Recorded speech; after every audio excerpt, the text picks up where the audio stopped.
Ya, baik, kita lanjutkan untuk materi yang selanjutnya, yaitu di teknologi basis data. Materi selanjutnya adalah IRD atau Entity Relationship Diagram.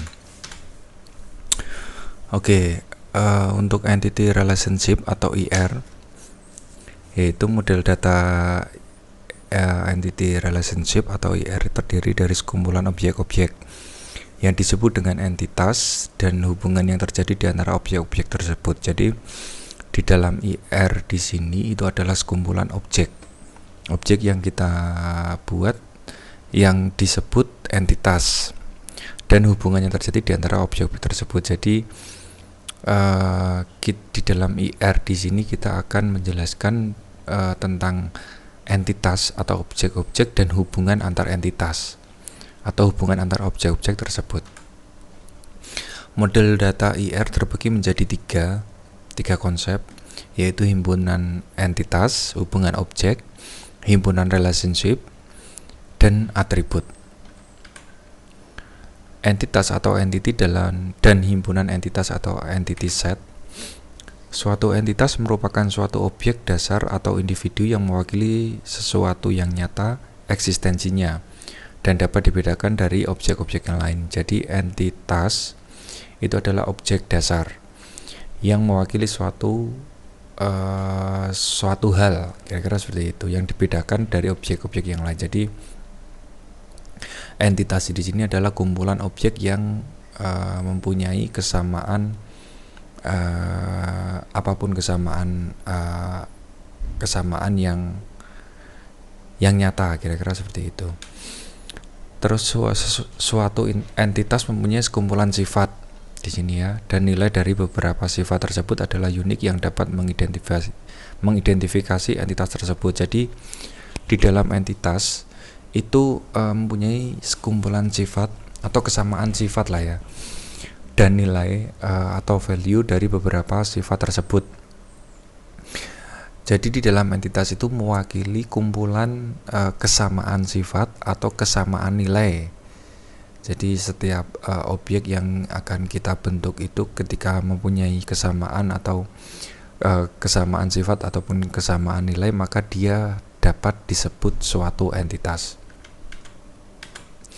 Nah, sebagai contoh, di sini setiap mahasiswa pada suatu perguruan tinggi merupakan suatu entitas. Ya, setiap mahasiswa, jadi satu orang mahasiswa dan kumpulannya itu bisa menjadi suatu entitas, dan NIM secara unik dapat menjadi identitas seorang mahasiswa. Jadi kalau kita sebut objek atau entitas mahasiswa itu mempunyai NIM sebagai atribut identitas mahasiswa, karena NIM itu kan berbeda-beda setiap mahasiswa. Kalau nama ada kemungkinan sama, nama, tanggal lahir ada kemungkinan sama, tetapi untuk NIM itu pasti berbeda. Bahkan untuk kalau semua kita bicara anak kembar pun itu juga dengan NIM yang berbeda, walaupun secara fisik, secara tanggal lahir, secara jenis kelamin dan lain sebagainya itu bisa sama, tetapi kita membuat satu NIM yang menjadi identitas. Nah, selanjutnya adalah himpunan entitas atau himpunan objek-objek. Sekumpulan entitas yang mempunyai tipe yang sama atau sejenis dan berada dalam lingkup yang sama membentuk suatu himpunan entitas. Jadi dalam lingkup yang sama. Di sini kita garis bawahi dalam lingkup yang sama yang membentuk suatu himpunan entitas. Jadi beberapa entitas yang tergabung menjadi satu yang mempunyai ruang lingkup yang sama, itu dapat membentuk himpunan entitas. Sebagai contoh, sekumpulan orang yang menjadi mahasiswa pada suatu perguruan tinggi dapat didefinisikan sebagai himpunan entitas mahasiswa, sehingga dapat dikatakan bahwa entitas menunjuk pada individu suatu objek, sedangkan himpunan entitas menunjuk pada rumpun dari individu tersebut. Jadi di sini digarisbawahi bahwa entitas menunjuk pada individu. Jadi individu cuma ini berarti mahasiswa, sedangkan himpunan entitas menunjuk pada rumpun dari individu tersebut. Jadi kumpulan beberapa mahasiswa itu menjadi himpunan entitas. Suatu entitas memiliki atribut. Atribut merupakan sifat-sifat atau properti yang dimiliki oleh entitas. Atribut inilah yang membedakan antara entitas yang satu dengan entitas yang lain. Kalau kembali lagi ke contoh tadi, salah satu atribut yang membedakan entitas mahasiswa itu adalah NIM, karena setiap mahasiswa itu mempunyai NIM yang berbeda-beda. Nah, sebagai contoh, entitas mahasiswa mempunyai atribut. Di sini ada NIM, ada nama mahasiswa, ada alamat mahasiswa, ada tanggal lahir. Jadi ini adalah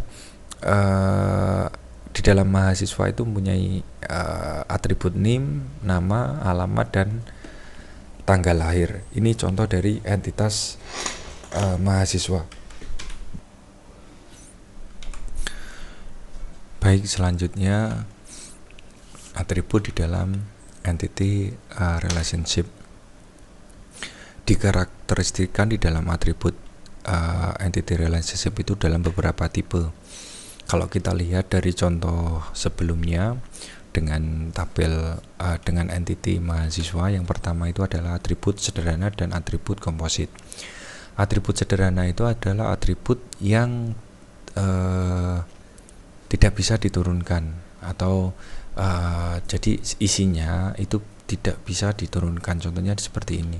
Di dalam nama itu tidak bisa diturunkan karena nama mahasiswa itu sudah jelas, tidak perlu diturunkan. Seumpama mahasiswa itu orang tuanya siapa, dia dilahirkan dari siapa, dan lain sebagainya. Sedangkan atribut komposit itu atribut yang dapat diturunkan, yaitu contohnya seperti ini. Jadi alamat mahasiswa, contohnya di sini alamatnya adalah Menjangan 9, Subang, kode posnya 20236. Atribut komposit itu diturunkan dalam hal, contohnya di dalam alamat ini dapat diturunkan menjadi kabupatennya mana, provinsinya mana, desanya mana, RT berapa, RW berapa, dan seterusnya.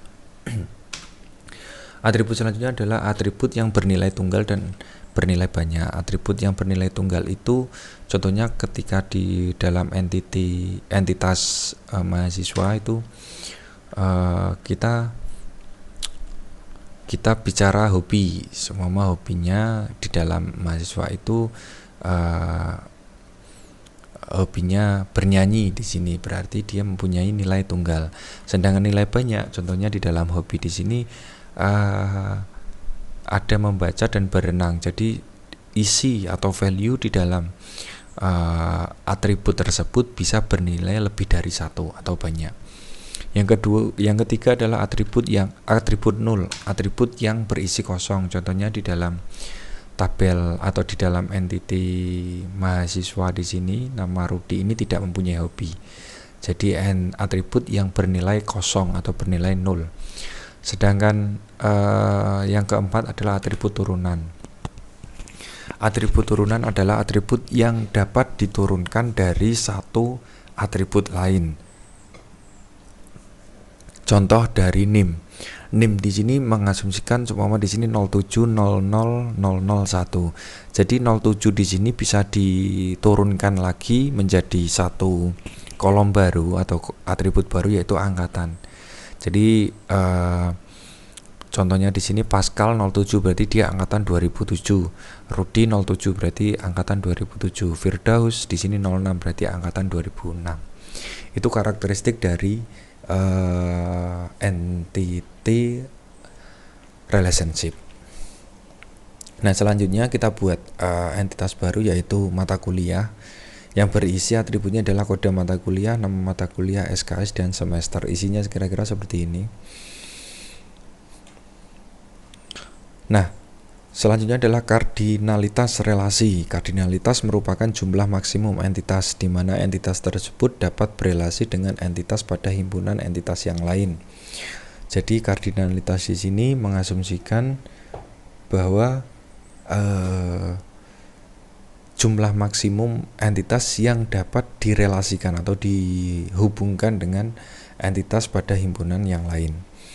Nah, tipe-tipe kardinalitas relasi di sini ada 4, yaitu one to one atau satu ke satu, one to many satu ke banyak, many to one banyak ke satu atau banyak ke banyak. atau many to many. Kita coba bahas satu-satu. Yang pertama adalah one to one atau satu ke satu, yaitu suatu entitas di dalam himpunan entitas A dihubungkan dengan paling banyak satu entitas di dalam himpunan entitas B, dan entitas di dalam himpunan entitas B dihubungkan dengan paling banyak satu entitas dalam himpunan entitas A. Jadi kita punya dua entitas, yaitu entitas A dan entitas B, di mana di dalam entitas tersebut dihubungkan paling banyak adalah satu entitas ke himpunan entitas B. Begitu juga sebaliknya, B ke A itu juga cuma satu. Contohnya seperti ini. Jadi kita punya himpunan entitas A dan himpunan entitas B, di mana yang boleh berhubungan hanya satu. Contohnya A1 ke B1 atau B1 ke A1. Ini bisa one to one. Jadi salah satu entitas yang dihubungkan di dalam suatu himpunan entitas itu adalah one to one. Yang kedua adalah one to many, yaitu suatu entitas di dalam himpunan entitas A dihubungkan dengan lebih dari satu entitas di dalam himpunan B, dan entitas di dalam himpunan entitas B hanya dapat dihubungkan dengan paling banyak satu entitas dalam himpunan entitas A. Contohnya seperti ini. Jadi one to many itu berarti entitas yang pertama itu bisa ke entitas yang kedua, contohnya ini B, itu bisa lebih dari satu. Sedangkan himpunan entitas yang B itu hanya bisa berelasi ke himpunan entitas A itu hanya satu. Jadi contohnya di sini A1 itu bisa berelasi ke B1 dan B2. Sedangkan B1 itu hanya bisa berelasi ke himpunan entitas A itu hanya ke A1 saja. Dia tidak bisa menyabang ke A2, tidak bisa, karena prinsip dari one to many. One to many berarti satu ke banyak. Jadi dari entitas yang banyak, yang kedua ini tidak hanya bisa berelasi ke satu saja. Itu prinsip dari one to many. Selanjutnya adalah many to many, many to one. Suatu entitas di dalam himpunan entitas A dihubungkan dengan paling banyak satu entitas di dalam himpunan entitas B. Ini kebalikan dari one to many. Dan entitas di dalam himpunan entitas B dapat dihubungkan lebih dari satu entitas dalam himpunan entitas A. Contohnya seperti ini. Ini kebalikan. Jadi kalau tadi A bisa ke banyak, sekarang A hanya satu, tapi B yang bisa ke banyak. Contohnya B1 bisa berelasi ke A1 dan A2, atau bisa ditambah ke A3 atau sebanyak mungkin, karena bisa lebih dari satu. Tetapi di himpunan entitas A itu hanya bisa berelasi ke himpunan entitas B itu hanya satu relasi saja atau satu komunikasi saja. Itu many to one. Selanjutnya adalah many to many, yaitu banyak ke banyak. Suatu entitas di dalam himpunan entitas A dapat dihubungkan dengan lebih dari satu entitas di dalam himpunan entitas B. Dan begitu juga sebaliknya, entitas B dapat dihubungkan dengan lebih dari satu entitas dalam himpunan entitas A. Contohnya seperti ini. Himpunan entitas A di sini, contoh kita A1 itu bisa berelasi dengan B1 dan B2. Dan juga himpunan entitas B, contohnya di sini entitas B1 itu bisa berelasi dengan A1 maupun A2. Jadi lebih fleksibel untuk many to many. Selanjutnya kita bicara G atau kunci. Kunci atau G merupakan satu atau gabungan dari beberapa atribut yang dapat membedakan semua baris data dengan unik. Jika suatu atribut menjadi kunci, maka tidak boleh ada dua atau lebih baris data dengan nilai yang sama. Jadi G itu unik atau kunci. Jadi di dalam suatu entitas itu atributnya itu bisa dibuat sebagai atau dijadikan kunci atau G di dalam suatu entitas. Nah, kunci atau G itu ada beberapa macam. Yang pertama adalah super G, ada kandidat G, ada primary G. Yang pertama adalah super G. Super G merupakan suatu himpunan yang terdiri dari satu atau lebih atribut yang dapat membedakan setiap baris data dengan unik dalam sebuah tabel.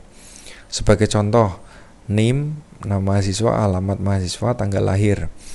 Di sini ada NIM, nama mahasiswa, alamat mahasiswa. NIM, nama mahasiswa, NIM. Jadi di dalam super G di sini mempunyai satu atau lebih atribut yang membedakan setiap baris. Jadi contohnya di sini satu himpunan NIM, nama, alamat, tanggal lahir. Ada lagi himpunan NIM, nama, alamat. Jadi ada NIM, nama, dan alamat. Terus yang ketiga ada NIM, nama mahasiswa. Ada lagi hanya nama mahasiswa dan ada lagi entitas NIM saja. Yang kedua adalah kandidat G. Kandidat G merupakan himpunan atribut minimal yang dapat membedakan setiap baris data dengan unik dalam sebuah tabel. Sebagai contoh adalah NIM, nama mahasiswa. Jadi jika NIM 1 itu nama mahasiswanya A, NIM 2 mahasiswanya B. Jadi antara G di sini harus berbeda, tidak boleh sama. Selanjutnya adalah primary key. Primary key merupakan kunci yang paling unik, lebih ringkas, lebih sering dijadikan acuan. Primary key dapat dipilih dari salah satu dari kandidat key. Contoh primary key adalah NIM.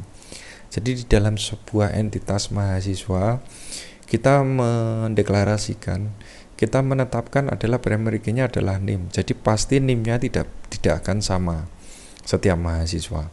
Baik itu dari sisi jenis kelamin, dari sisi nama, dari sisi jurusan dan lain sebagainya. NIM itu sebagai patokan dari atau identitas unik dari seorang mahasiswa. Selanjutnya adalah diagram entity relationship atau IRD. Suatu database dapat digambarkan secara grafik dalam suatu diagram IR. Notasi IR itu ada persegi panjang menggambarkan himpunan entitas. Yang kedua ada elip menggambarkan atribut-atribut yang berfungsi sebagai kunci di garis bawahi. Jadi elips di sini menggambarkan atribut dari persegi panjang atau menggambarkan atribut dari himpunan entitas. Selanjutnya adalah belah ketupat menggambarkan himpunan relationship. Jadi hubungan antar himpunan.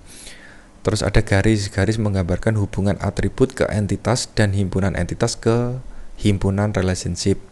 Jadi garis itu bisa menggambarkan hubungan antar atribut ke entitas dan himpunan entitas ke himpunan entitas lain. Jadi garis bisa menghubungkan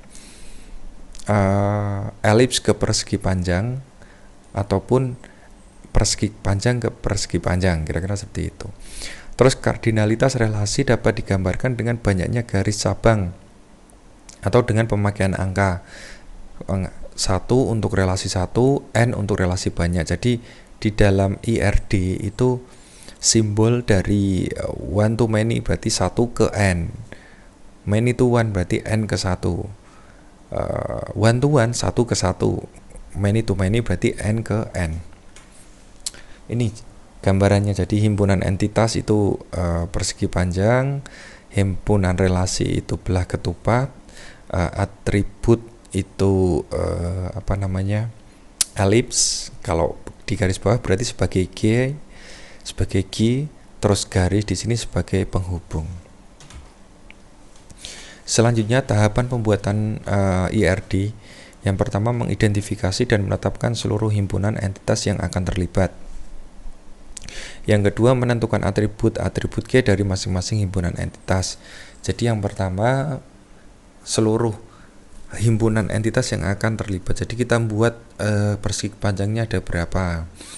Terus yang kedua menentukan elipsnya berapa di dalam setiap himpunan entitas. Yang ketiga mengidentifikasi dan menetapkan seluruh himpunan relasi di antara himpunan entitas yang ada beserta foreign key. Jadi menetapkan belah ketupat itu di antara beberapa persegi panjang.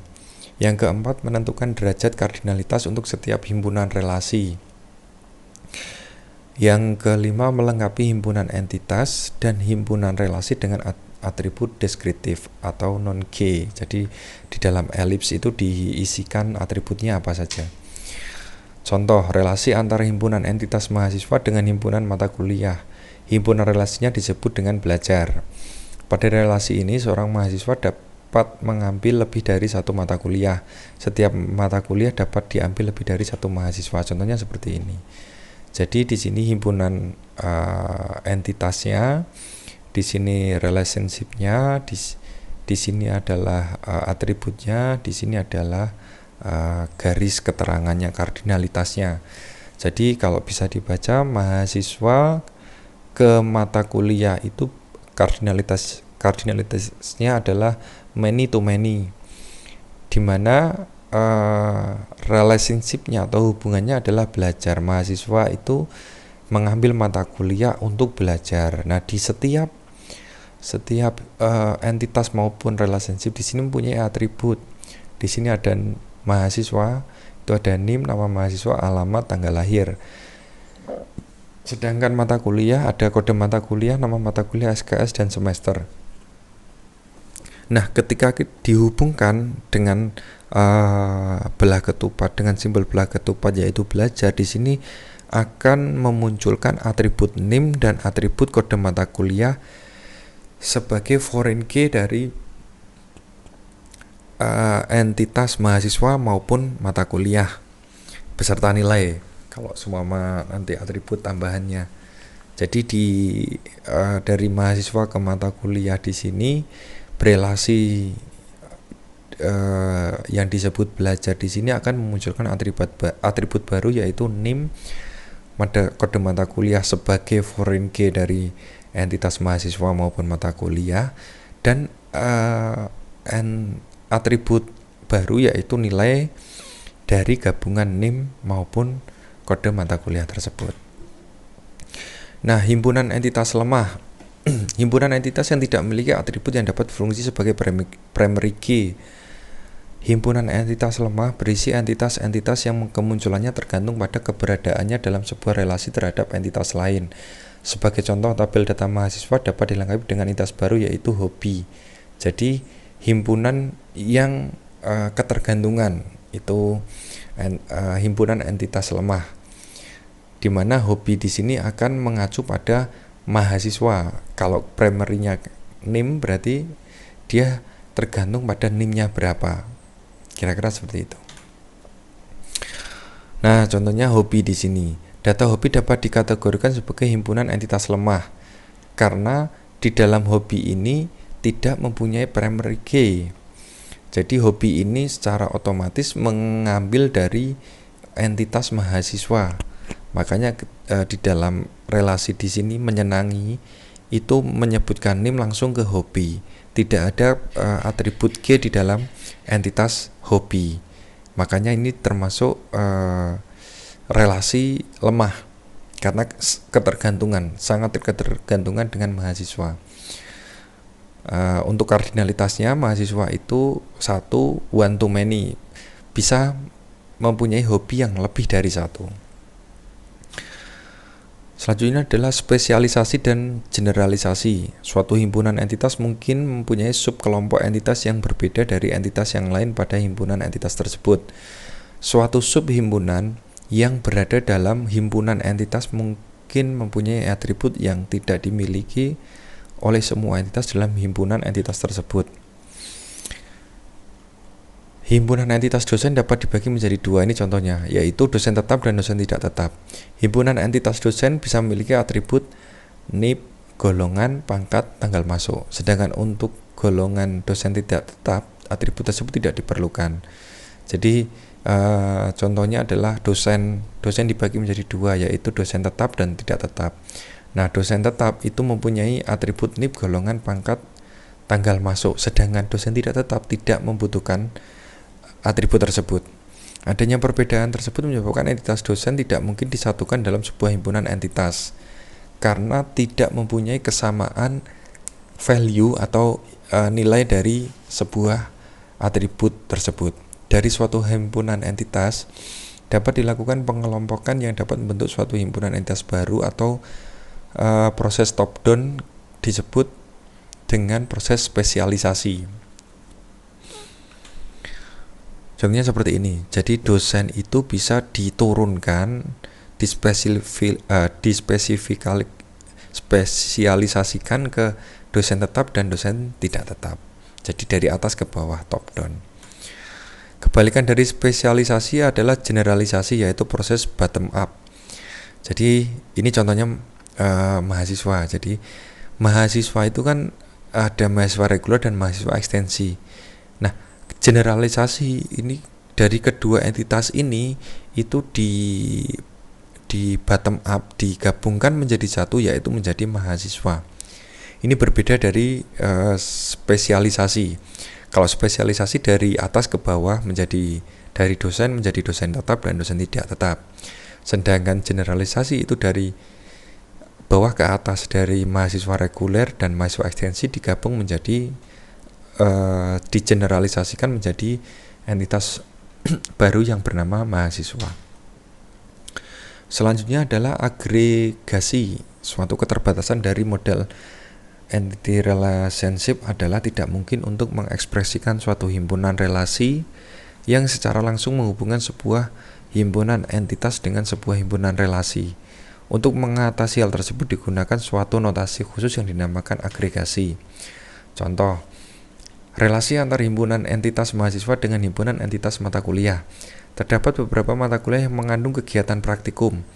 Himpunan relasi kegiatan dalam diagram IR berikut ini menunjukkan entitas mahasiswa yang mengikuti kegiatan praktikum, karena yang mengambil mata kuliah yang ada di dalam praktikumnya.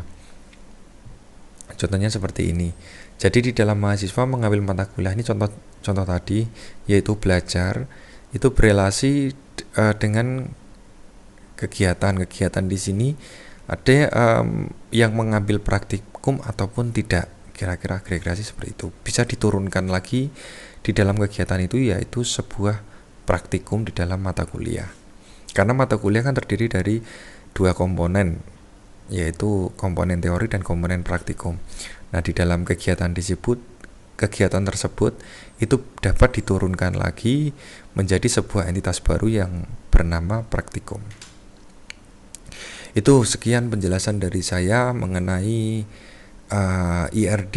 Jadi di dalam database itu mengenal entity relationship diagram, di mana diagram-diagram entitas tersebut dapat dihubungkan sesuai dengan karakteristik yang dapat dihubungkan. Sekian dari saya, terima kasih.